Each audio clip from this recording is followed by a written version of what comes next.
अस्सलामुअलैकुम नाजरीन, आदाब, इस्तकबाल है आपका, स्वागत है आपका PBN 7 news Hindi Parbhani Maharashtra India से। मैं आपका मेज़बान कलीम कुरैशी।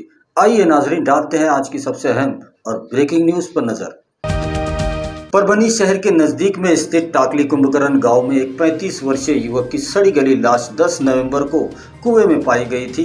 इस संबंध में शुरुआती जांच में पुलिस ने हादसतन मौत का मामला दर्ज किया था, लेकिन अब ग्रामीण पुलिस ने इस मामले में नामालूम आरोपियों के खिलाफ हत्या का मामला दर्ज किया है।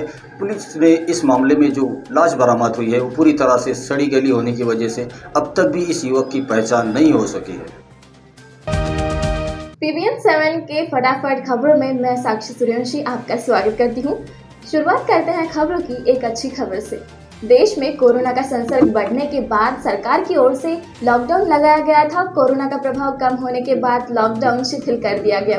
उसके बाद नागरिकों को रेल यात्रा करने के लिए स्पेशल एक्सप्रेस रेलगाड़ियां शुरू की गई थी। अब ये स्पेशल रेलगाड़ियां बंद की जा रही हैं। साथ ही पहले की तहत रेलवे एक्सप्रेस गाड़ियां चलाई जाएगी। रेलवे के टिकट के दाम भी कम होने वाले हैं, तो पहले की तरह ही रेलवे की टिकट के दाम भी पहले की तरह होंगे। ऐसा निर्णय रेल मंत्रालय ने लिया है।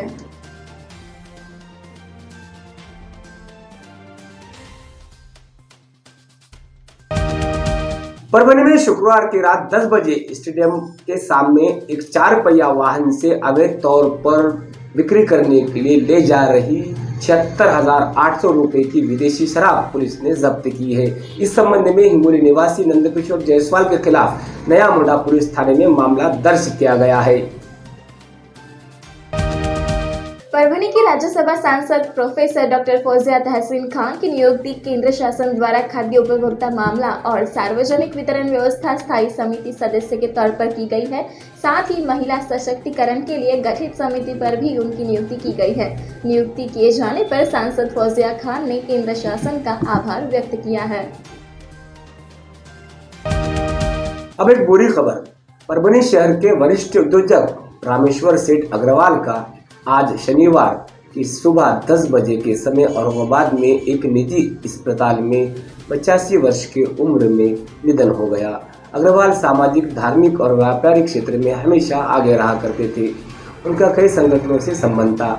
कल रविवार 14 नवंबर को सुबह 9 बजे के समय उनके पार्थिव शरीर पर अंतिम संस्कार किया जाएगा। परभनी जिला प्रशासन और परभनी जिला विधि सेवा प्राधिकरण परभनी की ओर से आज़ादी का अमृत महोत्सव कार्यक्रम के तहत सरकारी योजना की जानकारी देने के लिए कार्यक्रम का आयोजन शिवाजी विधि महाविद्यालय में किया गया था। इस कार्यक्रम में जिलाधिकारी कार्यालय, महानगर पालिका, जिला सामान्य रुग्णालय, कृषि विभाग, जिला परिषद, पोस्ट ऑफिस आदि कार्यालयों से संबंधित संपूर्ण जानकारी दी गई। मुख्य न्यायाधीश मनोज एस शर्मा की अध्यक्षता में यह कार्यक्रम संपन्न हुआ। इस समय प्रमुख अतिथि के तौर पर जिला परिषद के CEO शिवानंद टाकसाले, अतिरिक्त जिलाधिकारी राजेश काटकर, पुलिस अधीक्षक अविनाश कुमार, अतिरिक्त मुख्य अधिकारी रश्मि खाड़ेकर के साथ विभिन्न विभागों के अधिकारी, वकील संघ के पदाधिकारी और नागरिकों की उपस्थिति थी। कार्यक्रम का संचालन जीवन पेड़गांवकर ने किया। आभार प्रदर्शन विधि सेवा प्राधिकरण के सचिव न्यायाधीश FK शेख ने किया।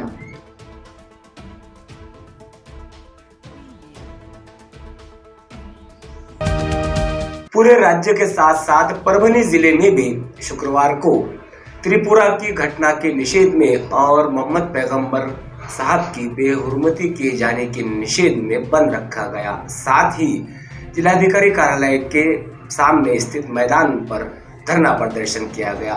ये धरना प्रदर्शन कामयाब भी रहा। बड़ी संख्या में नागरिक यहाँ पर जमा हुए, पर अपने आप को सेकुलर करने वाले कुछ नेता, साथ ही सेकुलर कहने वाले कुछ नगर सेवक या मुस्लिम समाज के अधिकांश नगर सेवक इस आंदोलन में सहभागी नहीं हुए, जिसकी वजह से परभनी जिले के मुस्लिम समाज के लोगों में नाराजगी जताई जा रही है।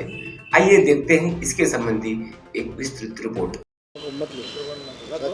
परभनी में 12 नवंबर को जो बंद बुलाया गया था और इसमें परभनी के नौजवानों में जो ख़ास नाराज़गी देखने को मिल रही है, जिसमें इस वक्त जो कौम के नाम पर जो चुनकर आते हैं और कौम के ही मसले पर आगे नहीं आते, ऐसे लोगों के ऊपर नाराज़गी जाहिर कर रहे हैं। हमारे साथ बशीर अहमद है जो सजुलाला मित्र मंडल के सदस्य हैं, उनसे बात करते हैं। क्या नाराज़गी है आपकी कि कल का जो जुलूस निकाला गया था, जो निषेध आंदोलन था, उसमें क्या नाराज़गी है आपकी? क्या जो परभनी शहर के अंदर जो महानगर पालिका के इलेक्शन आते हैं, विधानसभा के इलेक्शन आते हैं, लोकसभा के इलेक्शन आते हैं, तो महानगर पालिका के नाम पे जो लोग वोट मांगने के लिए हमारे घर पे, हमारे दरवाजे पर आते हैं और अपने आप को सेकुलर पक्ष बताते हैं, सेकुलर पक्ष से ताल्लुक़ात रखने वाले बताते हैं, और वो लोग महापालिका में चुनकर आने के बाद, आने से पहले हम लोगों के साथ वादे करते हैं कि हम तुम्हारे बुरे वक्त में ठहरेंगे, हम कौम के ऊपर कोई आँच नहीं आने देंगे। वो लीडर कल हमें दिखे नहीं। हमारे अंदर जो है, हमारे अंदर एक पूरे परभनी शहर के जो कारोबारी व्यापारी थे, सबने, जिनका रोज़ कमा के खाने का जो गरीब से गरीब इंसान वहाँ पर जंतर मंतर पे पहुँचा, लेकिन जो महानगर पालिका के अंदर जो बहुमत से चुनकर आए हुए जो कॉरपोरेटर है, वो कॉरपोरेटर हमें कहीं नज़र नहीं आए, कहीं दिखे नहीं, और सेकुलर पक्ष है, सेकुलर के नाम के ऊपर वोट मांगते हैं और इतने बड़े हमारे नबी की शान में गुस्ताखी की। वहाँ पर त्रिपुरा के अंदर हमारे 20 से 25 मस्जिदों को जलाया गया, शहीद किया गया, तो कल वो जंतर मंतर ग्राउंड पर दिखे नहीं। तो इसके लिए मैं तमाम परभनी शहर के आने वाले म्युनिसिपल कॉरपोरेशन के तरफ से ये मैं पब्लिक को बताना चाहता हूँ कि ये अगर वोट मांगने आपके सामने आए तो इनके ऊपर ज़रा ध्यान दीजिए।